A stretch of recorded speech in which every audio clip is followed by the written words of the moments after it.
Hey everyone. सो आज हम करने वाले हैं क्या, नेशनलिज्म इन इंडिया।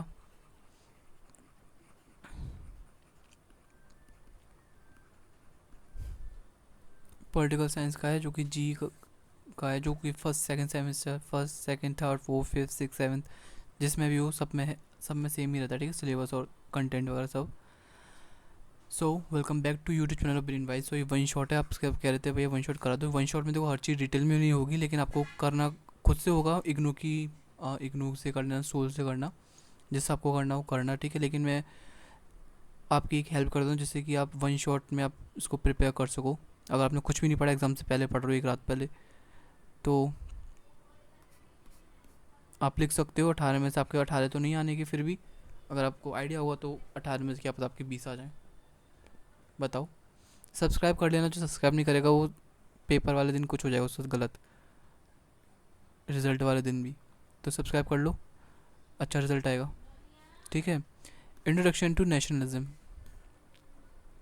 पहली यूनिट 1 है हमारी, approaches to study nationalism in India. कुछ अप्रोचेस पढ़ेंगे जिससे कि हम जान सकें इंडिया के नेशनलिज्म के बारे में। अब नेशनलिज्म होता क्या है? नेशनलिज्म का मतलब होता है love for your country and a desire for it to be free and strong. अपनी कंट्री के लिए प्यार और एक इच्छा फ्री होने की और स्ट्रॉन्ग होने की। ठीक है। इंडिया के में देखा तो nationalism grew as people begin to fight against British rule. Nationalism कब आया इंडिया में? जब भारत के लोग ब्रिटिश रूल के अगेंस्ट लड़ने लगे, अपनी आवाज़ उठाने लगे। Different historians and scholars have explain Indian nationalism in different ways. Indian historian, जो इंडियन के डिफरेंट हिस्टोरियन है, जो नॉट इंडियन इज डिफरेंट, अलग अलग हिस्टोरियन और अलग अलग स्कॉलर्स ने एक्सप्लेन किए हैं अलग अलग तरीके से कि नेशनलिज्म इंडिया क्या है क्या नहीं है ना। अब हम मेजर अप्रोचेस पढ़ेंगे इंडियन नेशनलिज्म को जानने के लिए, समझने के लिए। पहला था हमारा nationalist approach, written mostly by freedom Indian freedom fighters और राइटर्स सपोर्टिंग द मूवमेंट। ये बेसिकली किन लोगों ने लिखा है? जो कि इंडियन फ्रीडम फाइटर्स रहे उन्होंने, या फिर वो राइटर्स जो कि सपोर्ट करते थे इन सारी मूवमेंट्स को। ठीक है, जिसने कि इंडिया को इंडिपेंडेंट दिलाने में मदद करी, वो मूवमेंट्स में वो सपोर्ट किया करते थे, उन राइटर्स की हमें बात की गई है। Focus is on how India United and fort bravely against British rule. इसमें ही फोकस करते हैं कैसे इंडिया यूनाइट हुई, एक है ना। इसके बाद बहुत बहादुरी से वो ब्रिटिश रूल के अगेंस्ट लड़ी। Highlights leader like Gandhi, Nehru, Tilak, Bose, Bipin Chandra Pal और आर.सी. मुजुमदार की राइटिंग एक एग्जांपल है इनका नेशनलिस्ट अप्रोच का। इसकी क्रिटिसिज्म ये भी है, क्योंकि हर चीज़ का क्रिटिसिज्म पढ़ना ज़रूरी होता है। Sometimes ignore problem with Indian society like caste और जेंडर इश्यूज़। यहाँ पे सिर्फ जो मूवमेंट चलती थी इंडिपेंडेंस के लिए उसी पे ध्यान दिया गया है, और जितनी भी प्रॉब्लम्स थी लाइक इंडियन सोसाइटी से related, caste based, gender based discrimination, उनको इग्नोर किया गया था, है ना। अब इम्पेरियलिस्ट अप्रोच क्या है? Mostly written by British historians. ये किसने लिखा गया है? ब्रिटिश हिस्टोरियन ने ये लिखा गया है। Imperialist approach claims that his British rule helped Indian rule modern sorry claims that British rule helped India became modern। उनका मानना ये है कि ब्रिटिश रूल ने ही इंडिया को मॉडर्न बनाया, क्योंकि इंडिया पहले अनसिविलाइज्ड था। इन लोगों के आने के बाद ही होते हैं ना, सो कॉल्ड मॉडर्न हो गया, ऐसा कुछ भी। अगर वो नहीं आते तो हो ही जाता मॉडर्न। ऐसा कोई ज़रूरत नहीं कि वो आए थे तभी। वही होता है ना, अपनी अपनी कहानी में सब हीरो होते हैं, वो वाली चीज़ें यहाँ पे। ठीक है ना। Says India Indians were not ready to rule themselves. वो बोलते थे कि इंडियंस रेडी नहीं थे खुद को रूल करने के लिए। अच्छा, अब तो जैसे कि तुम्हारे पापा रूल कर रहे हैं।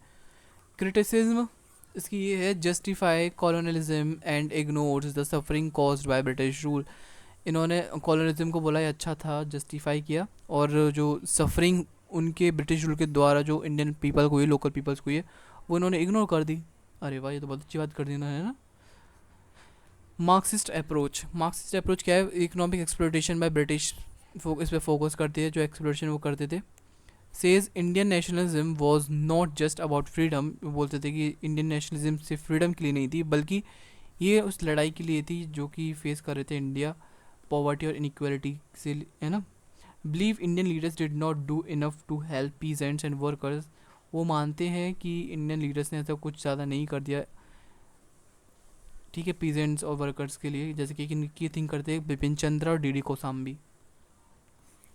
अब आती है नेक्स्ट सब अल्टर्न अप्रोच। सब अल्टर्न का मतलब होता है those below like peasant and Dalit and women से traditional stories ignore the role of common people in the freedom struggle.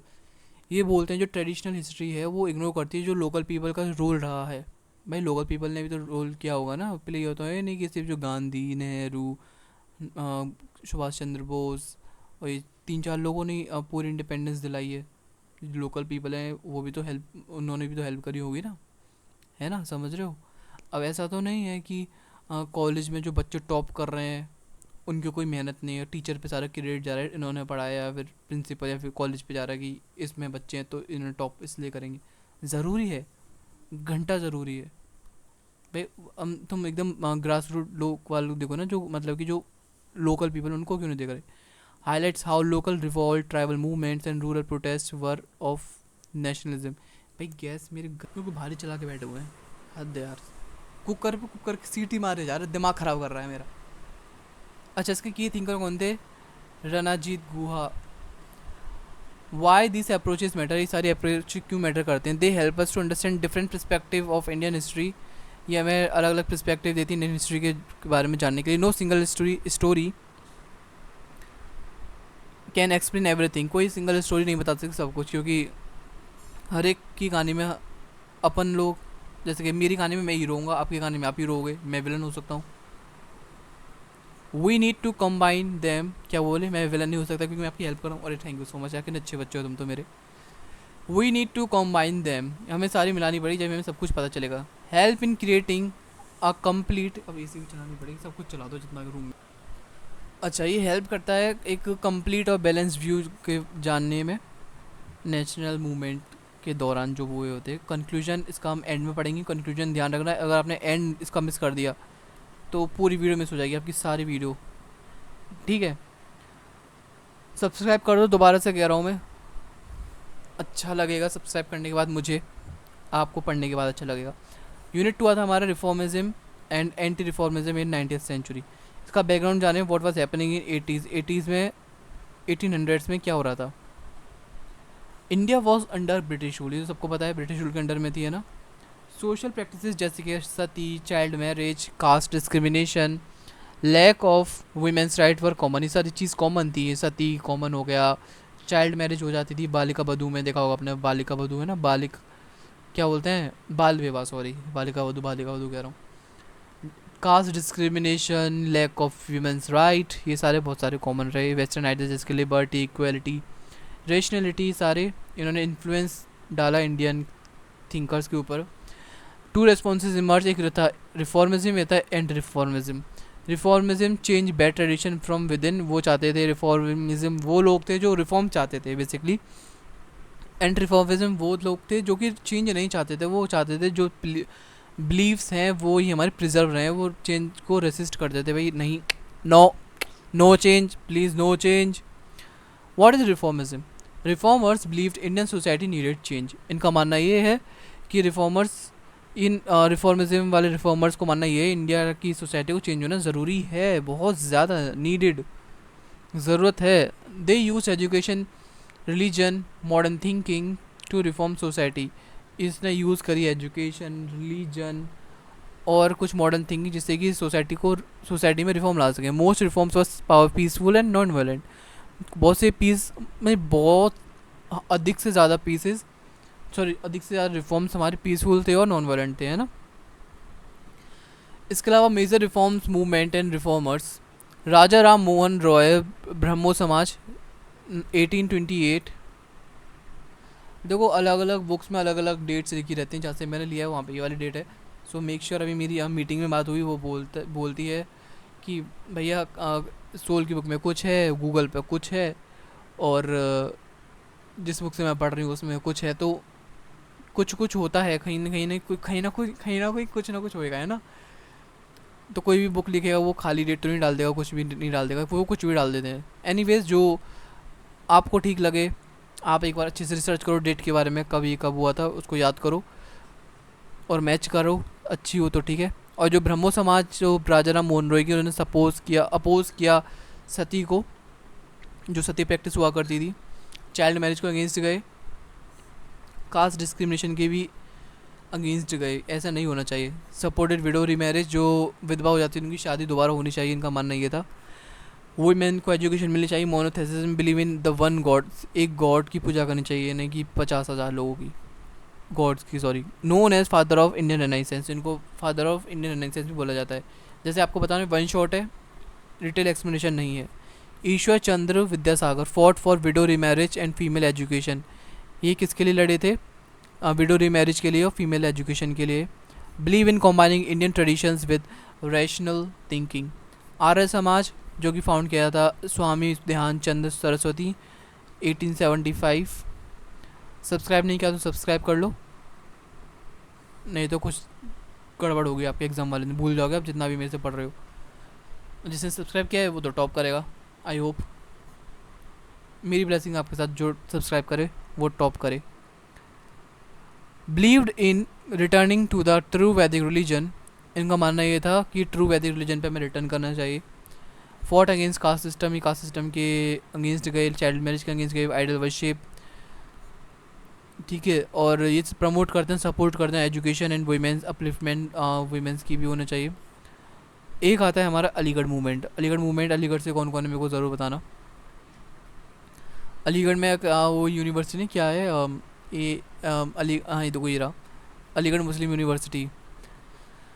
Sir Syed Ahmad Khan, मेरे को कमेंट में बताओ जो भी है यहाँ से, यहाँ से नहीं सॉरी, यहाँ से कौन होगा? ये अलीगढ़ मूवमेंट में जो एक इम्पोर्टेंट रोल प्ले किया था सर सैयद अहमद खान ने, जो कि फोकस करते हैं मॉडर्न एजुकेशन पे, सिर्फ वो मुस्लिम के लिए करते हैं, वो हिंदूज़ के लिए नहीं। बेसिकली जो AMU है उसमें हिंदूज़ भी पढ़ते हैं, लेकिन मेजॉरिटी मुस्लिम्स की है।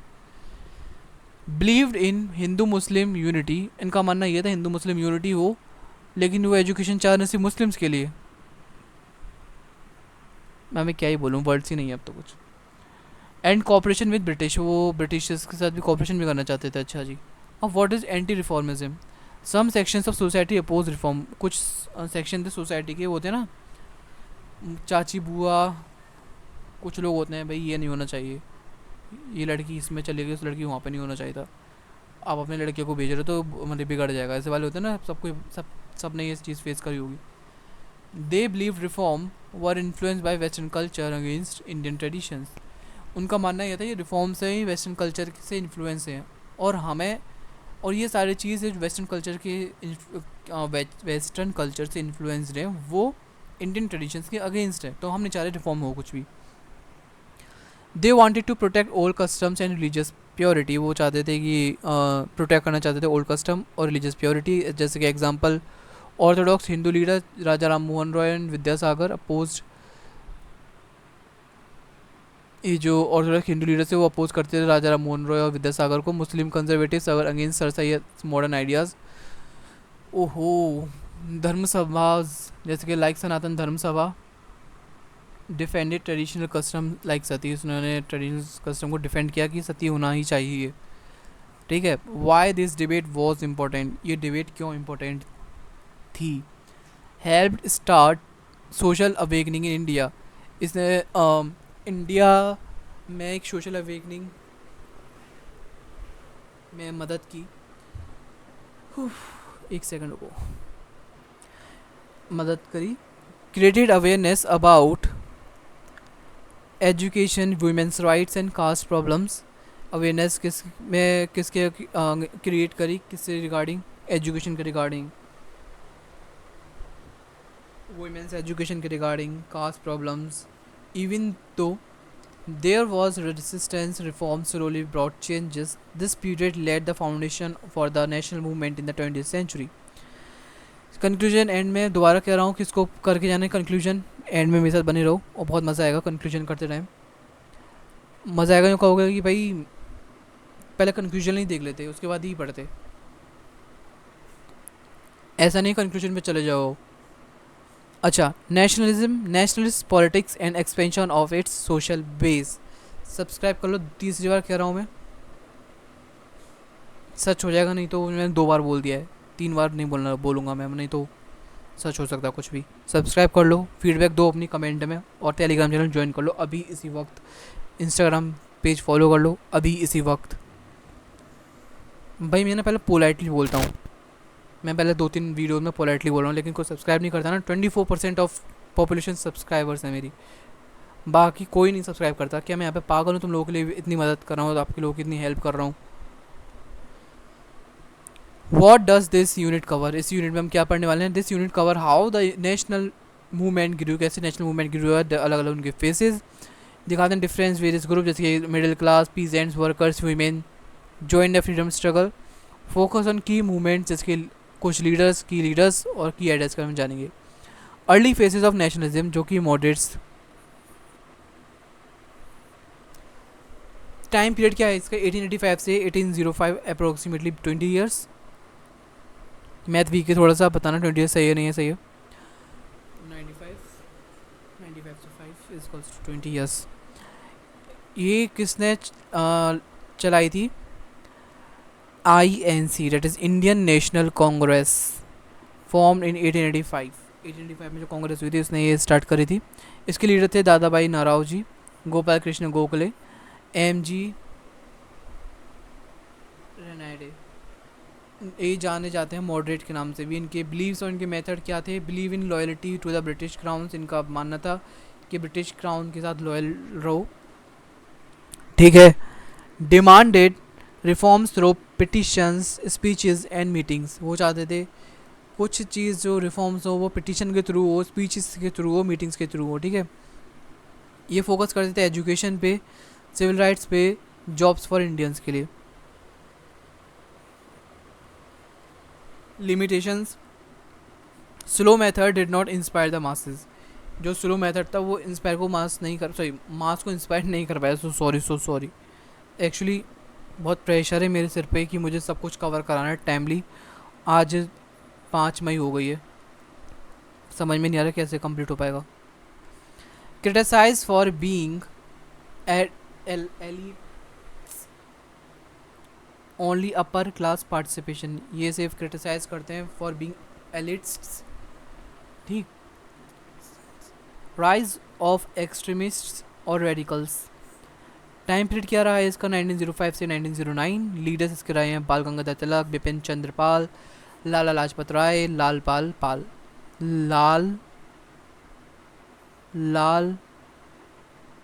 अरे बाल कहाँ गए, बाल पाल।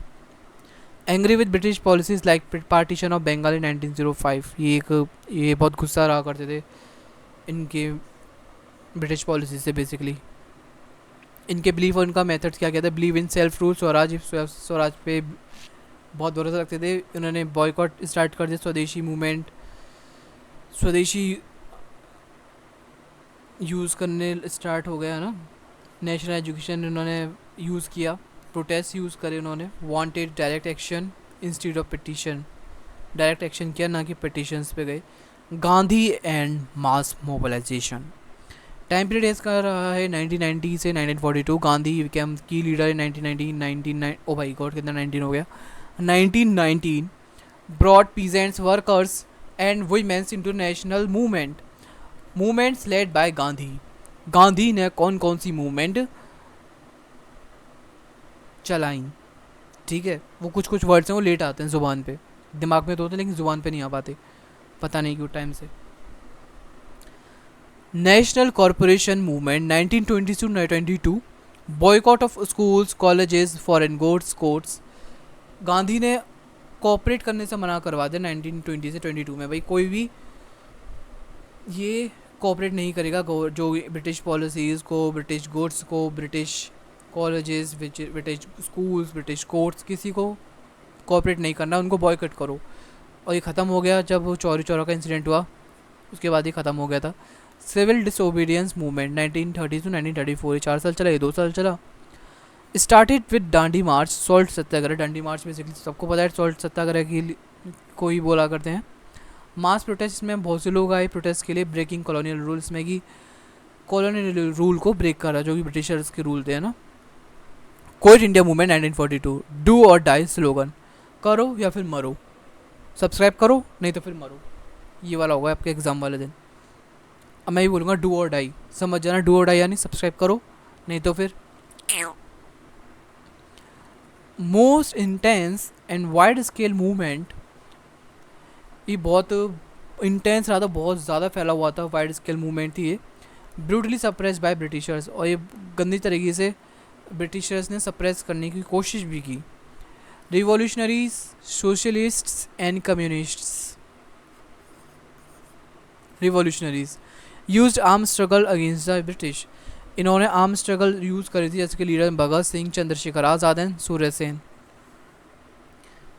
Believed in social justice along with freedom, ये तो ऐसे थे हाथापाई उतर आए थे सीधे, हमारे जो सबको ही पता है भगत सिंह, वो कह रहे थे भाई अभी हमें फ्रीडम चाहिए, समझ रहे हो, प्यार से समझाया, प्यार से नहीं समझे उनको, नफरत से भी समझाया। Socialist and communist inspired by Marxist ideas, I am not guys किसी को हेट नहीं फैला रहा, जस्ट समझा रहा हूँ क्योंकि उन्होंने प्यार से समझाया होगा, जब तो नहीं माने ये, कि ये लोग जो ब्रिटिशर्स थे वो प्यार के वो है नहीं थे, वो होते ना वो लात के भूत, बातों से नहीं मानते, तो बातों से माने नहीं होंगे ब्रिटिशर्स, तो आर्म फोर्स में उतर आए ये लोग। Anyways, respected to everyone, formed trade union, mobilized workers and peasant leaders say M. N. Roy and S. A. Denge. Expansion of social base, student and youth joined protest, became volunteer in the movement. Women like Sarojini Naidu, Aruna Saif Ali, Kasturba Gandhi, ये कुछ leaders हैं women in, जिसमें कि इनका क्या काम था, ये सोशल बेस को एक्सपेंड करना। Took place in picketing, protest and jail movement, इन सब में इनका काम रहा था। वर्कर्स एंड पीजेंट्स जैसे कि form their own union and किसान सभाज, फॉर बोथ लोकल लैंडलॉर्ड्स के लिए भी लड़ते थे और ब्रिटिश रूल्स के भी लड़ा करते थे, क्योंकि दोनों तरफ से सप्रेस किए जाते थे ये लोग। Dalits and backward caste joint national movement but also raised social equalities issues, जैसे कि इसके लीडर थे ये रिजर्वेशन, ओहो, इन्होंने रिजर्वेशन के लिए डिमांड करी और राइट्स के लिए डिमांड करी। अब इसका कंक्लूजन एंड में पढ़ेंगे। ये वाली मुझे अच्छी लगती है ना सबको, ये वाली मुझे कमेंट करो फिर मेरे को। Social movement unit 4 social movement, subscribe करो, चौथी बार बोल रहा हूँ।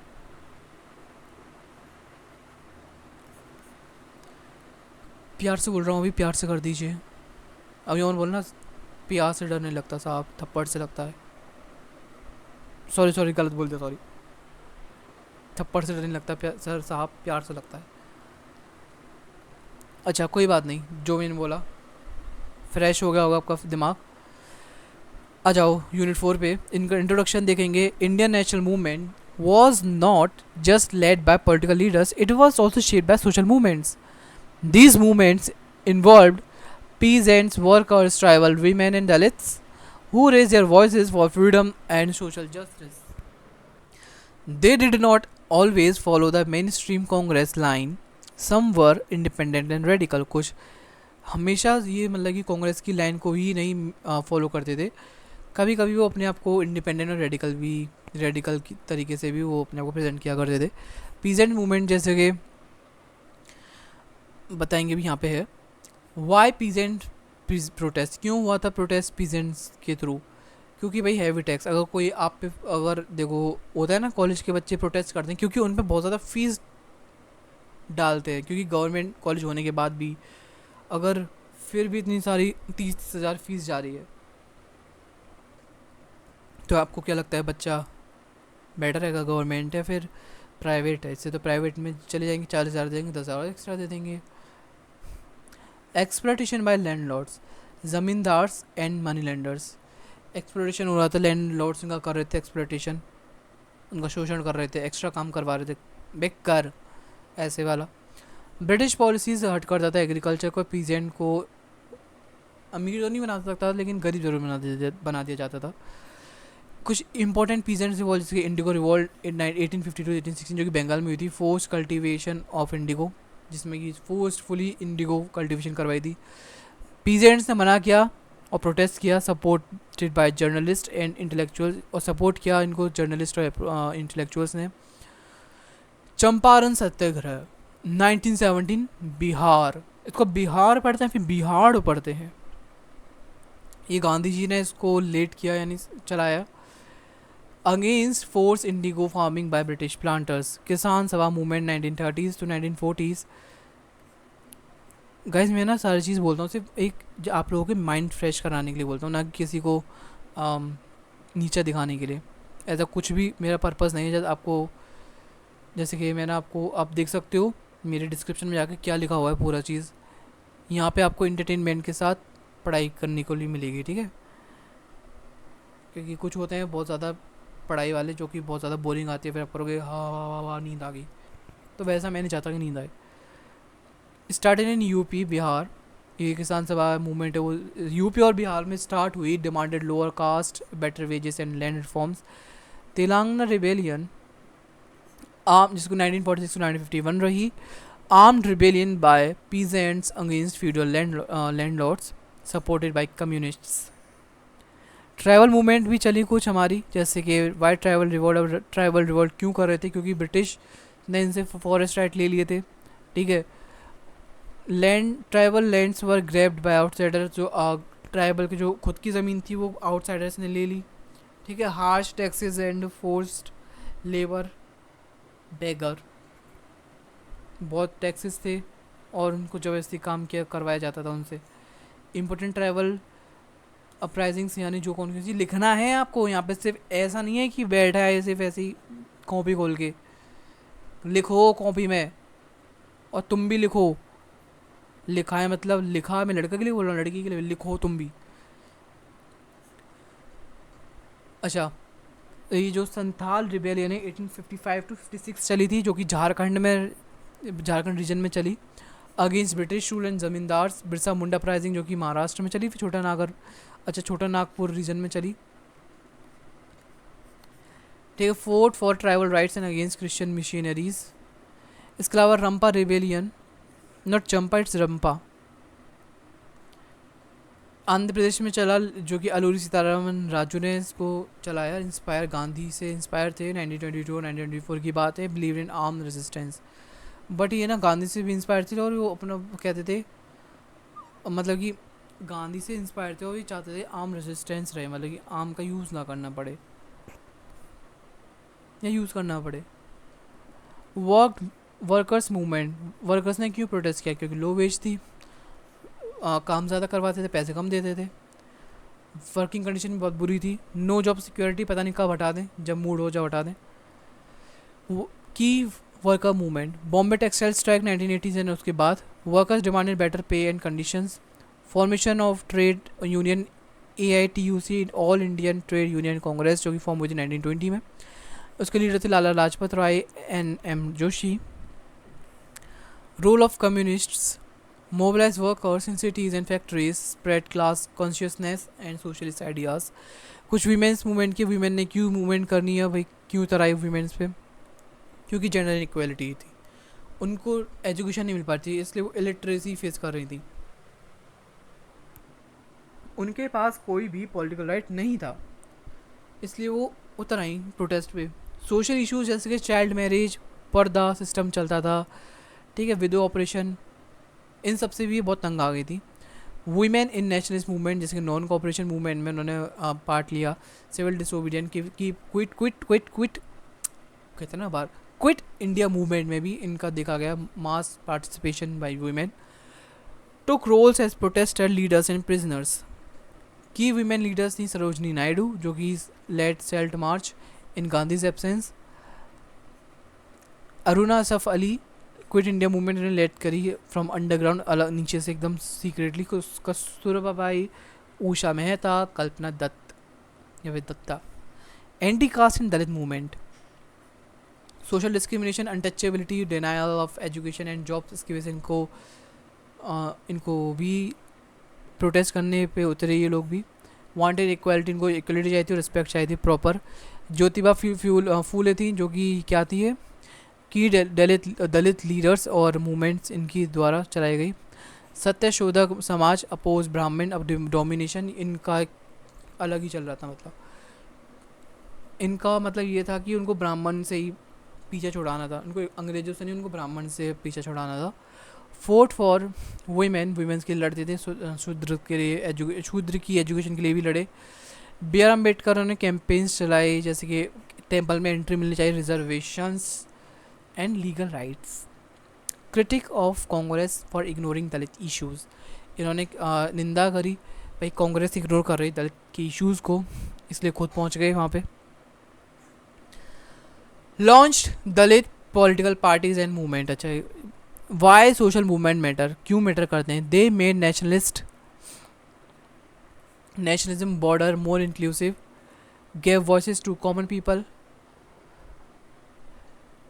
Not just elites, connected freedom with social justice, right. Conclusion के लिए कब तक रुकना पड़ेगा अब मुझे नहीं बताऊंगा, मैं बार बार एक चीज़ सब्सक्राइब कर दो ये तो बोलूँगा मैं। यूनिट 5 आ जाती है partition, independence and integration of states. ये तो भाई 12th में पढ़ा होगा, मेरा 12th के तो नहीं आए होंगे हमें पॉलिटिकल साइंस पढ़ के, है ना।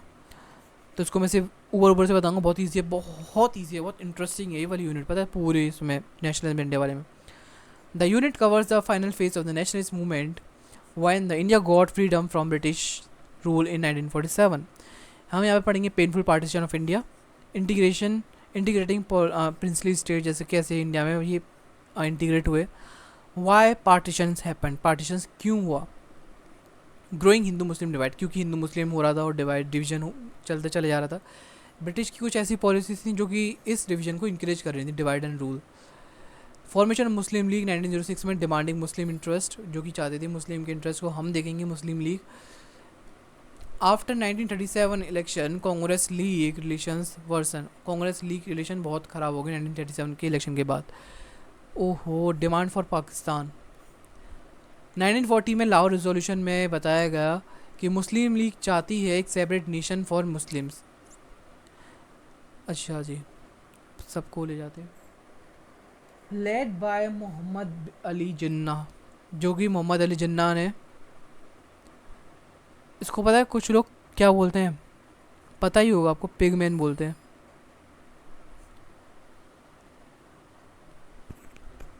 Claimed Muslims were a separate nations with their own religion, culture and identity.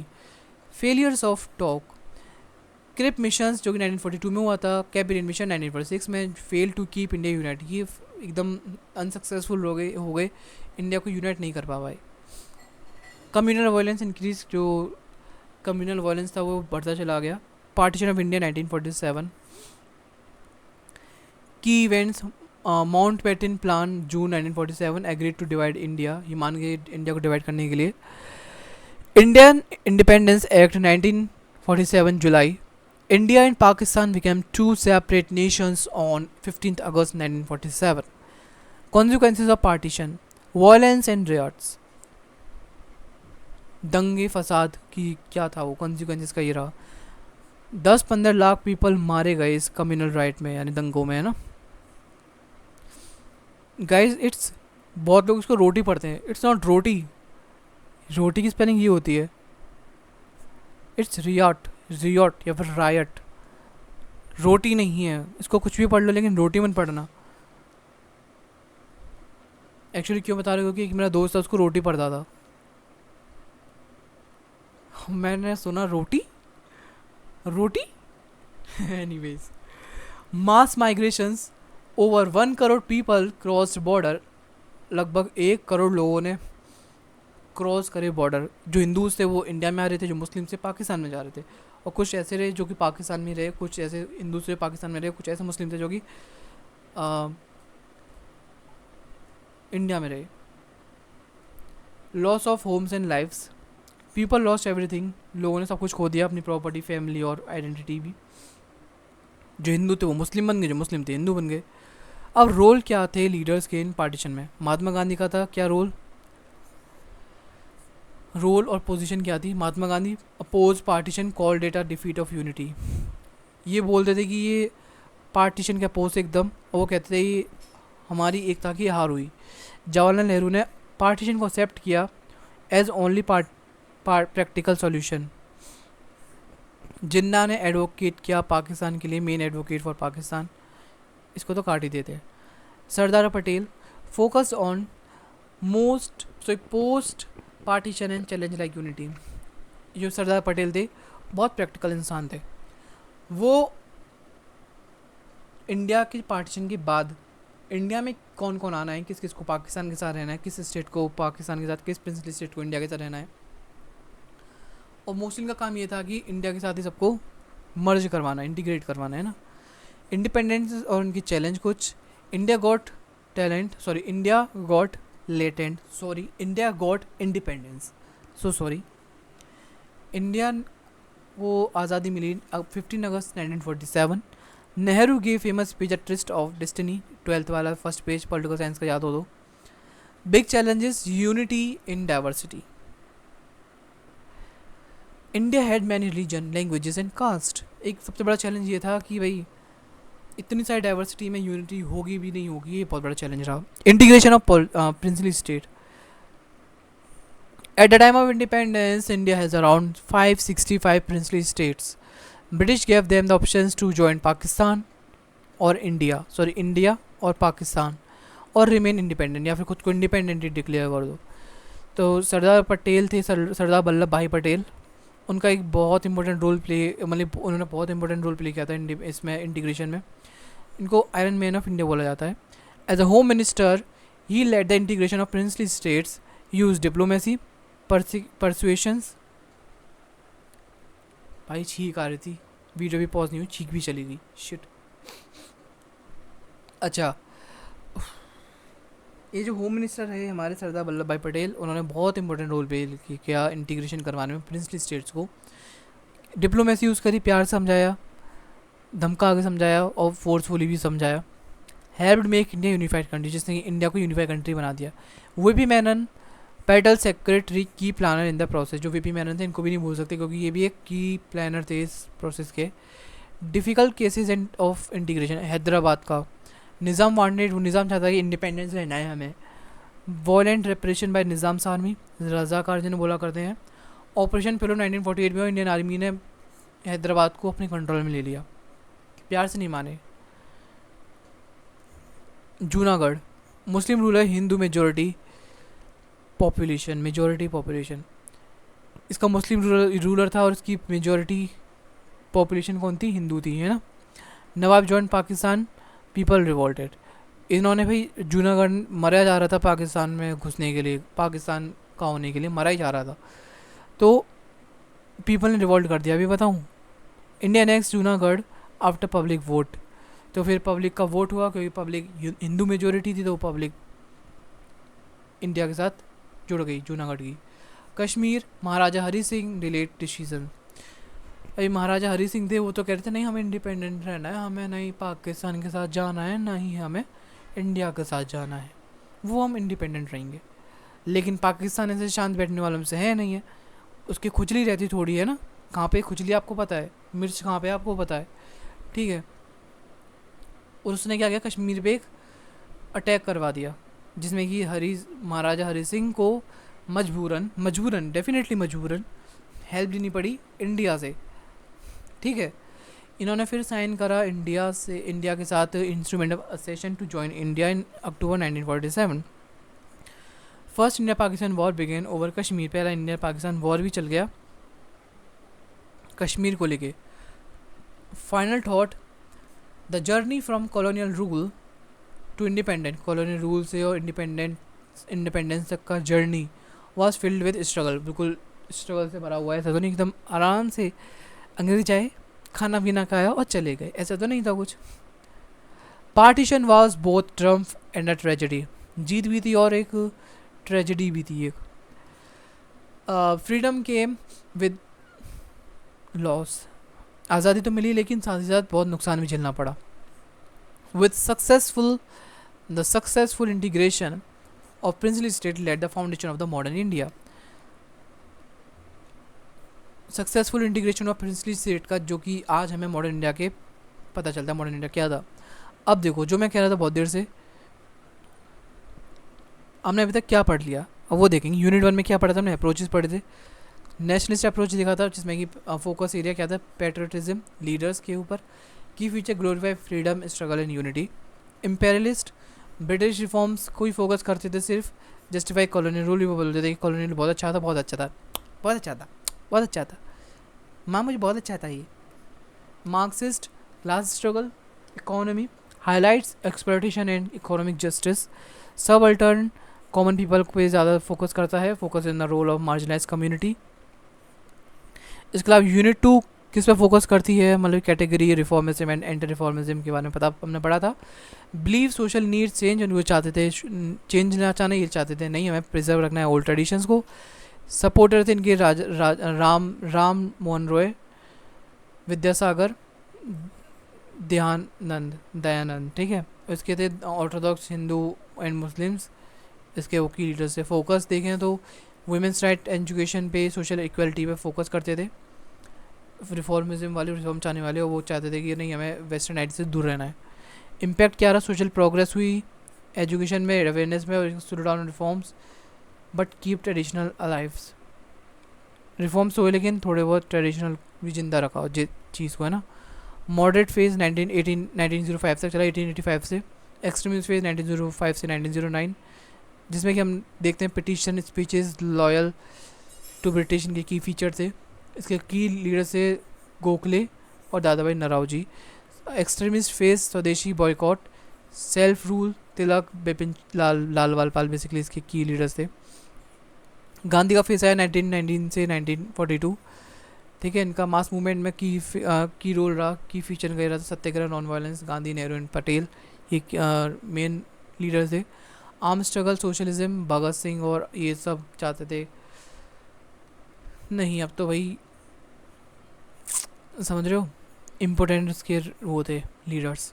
Anyways movement, ये यूनिट 4 आ गई, पता भी नहीं चला होगा आपको, है ना।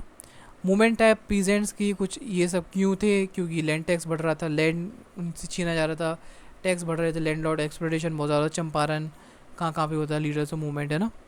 किसान सभा, ट्राइबल की फॉरेस्ट राइट छीन ली गई, ऑटोनॉमी बढ़ा दी गई, वर्कर्स वेजेस कम थे, काम ज़्यादा था, ठीक है। वीमेन इक्वलिटी नहीं थी, कोई राइट नहीं था पार्टिसिपेशन के लिए। दलित, उनको कुछ सोशल जस्टिस नहीं मिली, टेम्पल एंट्री तो लगी थे, है ना। यूनिट 5 में है हमारा पार्टीशन। की कॉज क्या था, cause by communal politics and leaks of demand. Prince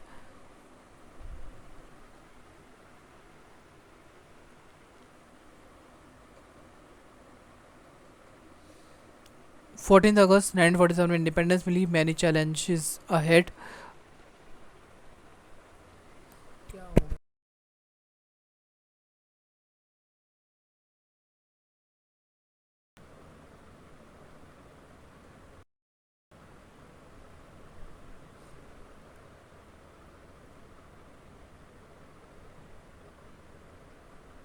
अच्छा,